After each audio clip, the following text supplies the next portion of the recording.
The breakthrough idea is like 30 ideas in, right? So if you guys know Pez dispensers, right? There's no bottom, right? If you want to get to that 30th candy, you got to pop every single Pez candy out to get to the bottom, right? Mm-hmm. That's your breakthrough ideas on the bottom. Here's what's worse. You have to do it every single time you want a new idea. That's why this is a process. You don't ever get to the point where, oh, I've been doing this for a really long time, I instantly have a great idea.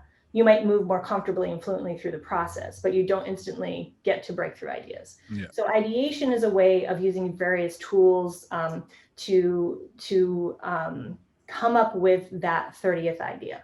We do a lot of stick 'em up Post-its. So what's a way that we can build relationships during coronavirus? We could do this, we could do that. And you have people adding ideas. We like to use Sharpie. We have very particular about this. Sharpies, just sticky on the top, not sticky on the whole thing. It's a lot of rules. Yeah. Not the accordion. Oh man, wow.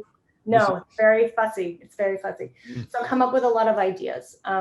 Another way of ideating is, one of my favorite tools is forced connections. So if you get to a place where I've only got 10 ideas, I can't come up with anything else.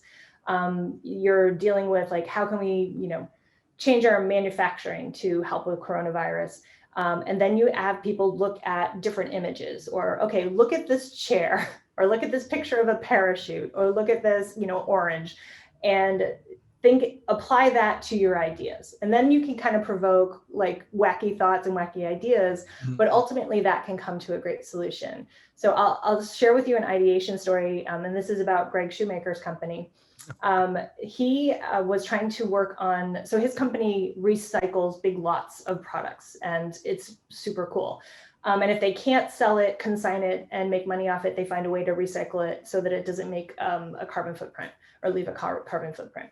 So he got this opportunity to buy a bunch of beer bottles from a failed brewery. So they had the logo stamped on them. And he's like, oh, we can sell them to someone else. They don't care if there's a logo on it. Nope, people cared. So he does a brainstorming session with his team, and he has got an unpaid intern at the table, and they start brainstorming around these bottles. And all the obvious ideas came back. Well, let's recycle them. Well, it was going to cost way too much money to get it to the kind of recycling place that could handle the volume.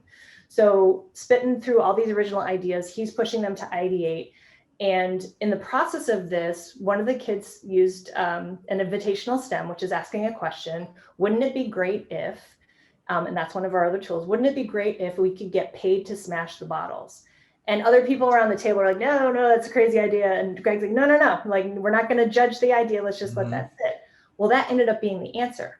All around the world, there are rage rooms, and they will buy stuff for people to smash, and people pay to go in and smash that stuff. Yep. So Greg ended up selling this huge lot of beer bottles to get smashed in I think Canada and India, and they ended up making a profit off it because that intern had the wild and crazy idea that was supported by the question asking and the no judgment steps of the process to get through to the breakthrough idea. Yeah. So that's what ideation can do for you. It can make space for that idea.